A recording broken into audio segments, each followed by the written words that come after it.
All right, moving on to the 3.3 solving inequalities note sheet. After this lesson, you will be able to solve a linear inequality. Let's start with the task. It says use the inequality 4 is less than 6 to complete each row in the table. And it says answer the questions that follow.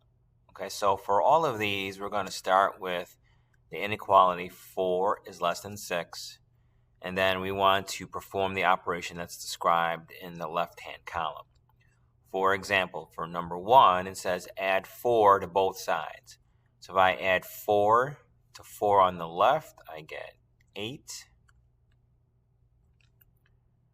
If I add 4, well, let me go ahead and put the inequality symbol there. If I add 4 to 6, I get 10.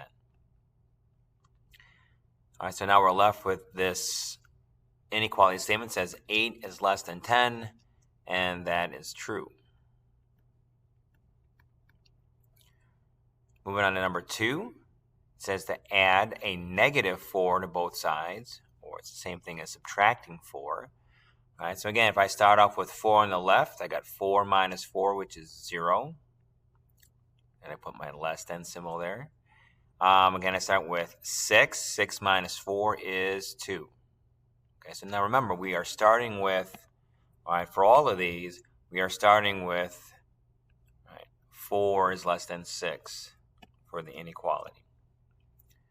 All right, so again, I'm left with 0 is less than 2, and again, that is true. Okay, we'll do one more together, and then you can do the rest. Subtract 10 from both sides. So again, we're starting with 4, and we're subtracting 10. So we get negative 6. Starting with 6, and we're subtracting 10. 6 minus 10 is negative 4. Okay, so now we got to be careful. We got to think about these. I've got a negative 6, which is less than negative 4 in the statement. So we think about the number line. We say, yes, negative 6 is smaller than negative 4 because it is to the left of negative 4 on the number line. So then we know that this statement is true. All right. So I'll give you a couple minutes here to work on the remaining 4. All right, for number 4, it says multiply both sides by 4. So 4 times 4 is 16. Less than symbol. 6 times 4 is 24. Look at the statement. 16 is less than 24. That is true. For number 5, right, we want to divide both sides by 2. So again, on the left, we're starting off with a 4, and we do 4 divided by 2 is 2. Then the less than symbol. 6 divided by 2 is 3. Looking what we're left with, we see 2 is less than 3. That is true. Number 6 is saying multiply both sides by negative 3. So 4 times negative 3 is negative 12 on the left side. Less than symbol. 6 times negative 3 is negative 18 on the right side. So now we look at our statement. Negative 12 is less than negative 18. And we think about our number line. We think about where these numbers lie with respect to each other. And we know that this statement is false. Right, negative 12 is not less than negative 18. Number 7 says divide both sides by negative 2. So 4 on the left side divided by negative 2 is negative 2. Less than symbol.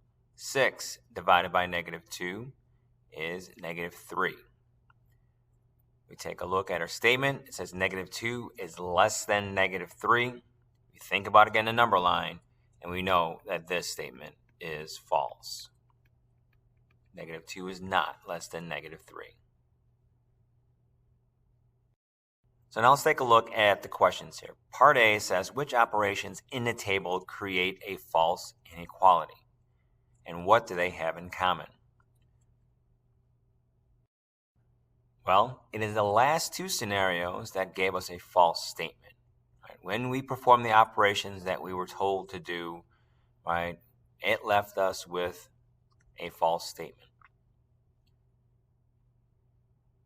So the operations that gave us that were a multiplication and a division.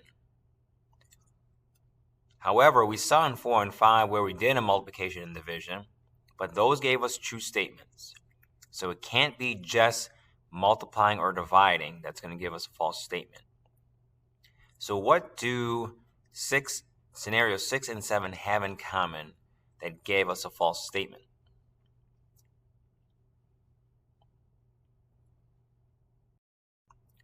So now you notice the difference between 4 and 5 compared to 6 and 7 is that, again, they were both being multiplied and divided, but the big difference here is that we were multiplying and dividing by negative numbers.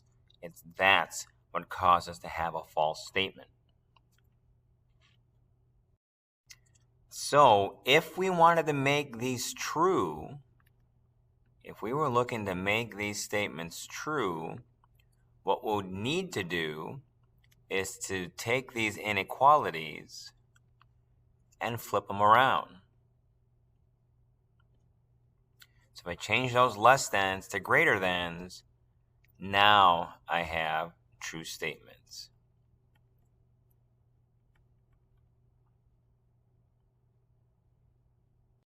Again, so what we just did here was to fix those statements, we had to reverse the inequality. We had to flip that inequality symbol. So for part B, in general, what operations, when performed on an inequality, will reverse the inequality? All right, make sure you get this down in your notes. When you multiply or divide by a negative number, you must flip the inequality symbol.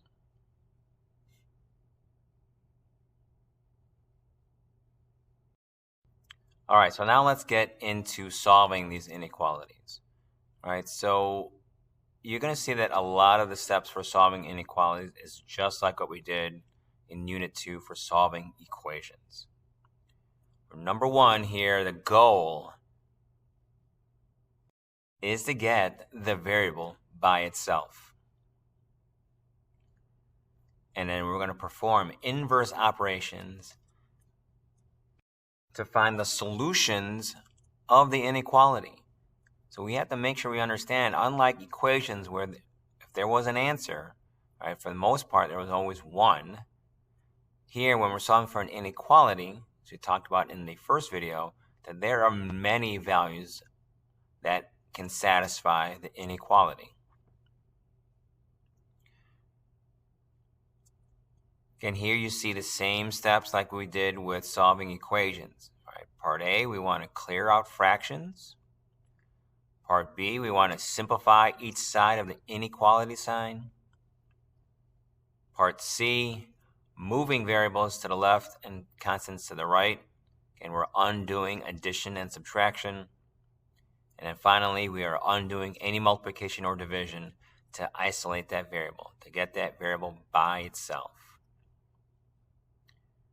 Triple asterisk statement here. When you multiply or divide each side by a negative, you must flip the inequality sign. Okay, so let's take a look at some of the examples here where we're going to solve for the variable x. All right, so for number 1, we're going to undo the operation of subtraction by adding 5 to both sides.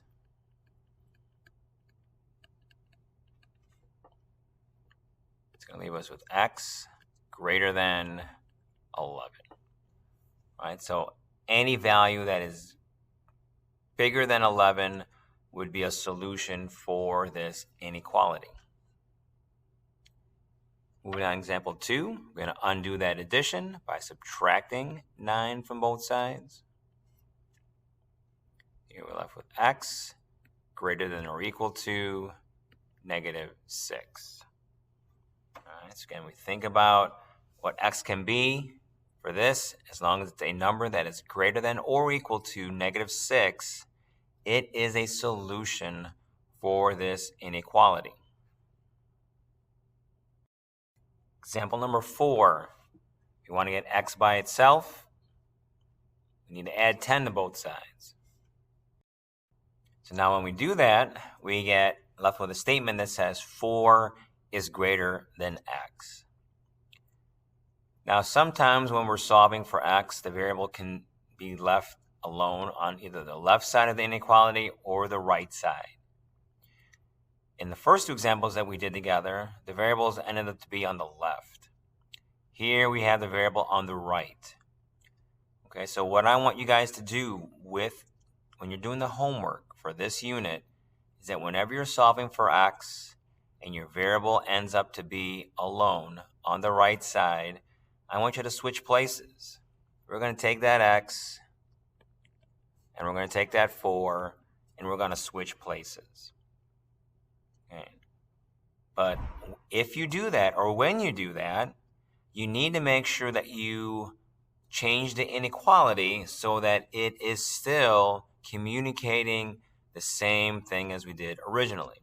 Right? Again, we think about the inequality symbol here, that right, it's kind of pointing towards the x. So when we switch the places of the variable and the number, we need to make sure the inequality symbol also flips. Moving on to example 5. Again, we're trying to get x by itself. So we want to undo the operation of multiplication by 3 by dividing both sides by 3. And we're left with x is less than -4.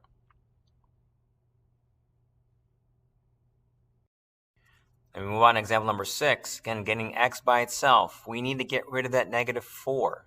That -4 is being multiplied to x. So to get rid of it, we got to do the opposite, which means we need to divide by -4.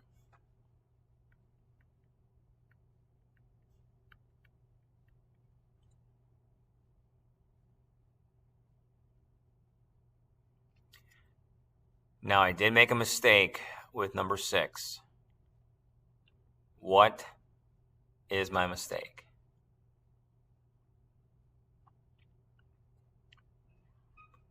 Yeah, I remember we said before that if you were to multiply or divide by a negative, we need to flip the sign.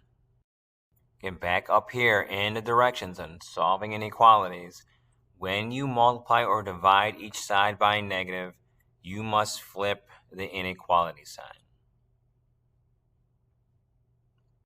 And that's what we did here.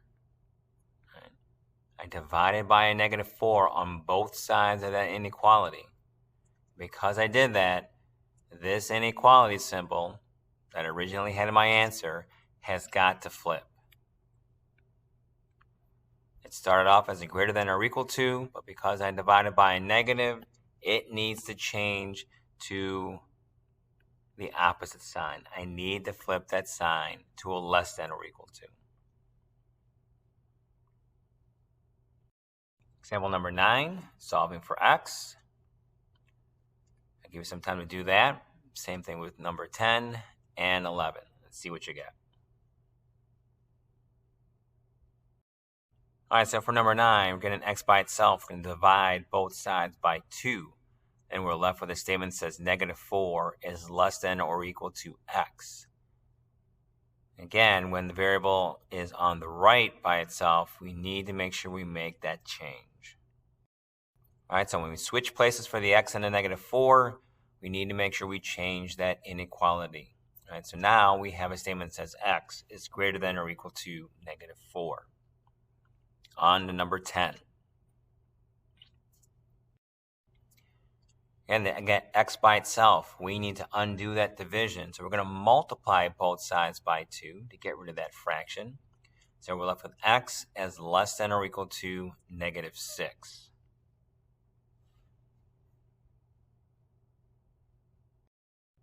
Now on to number 11.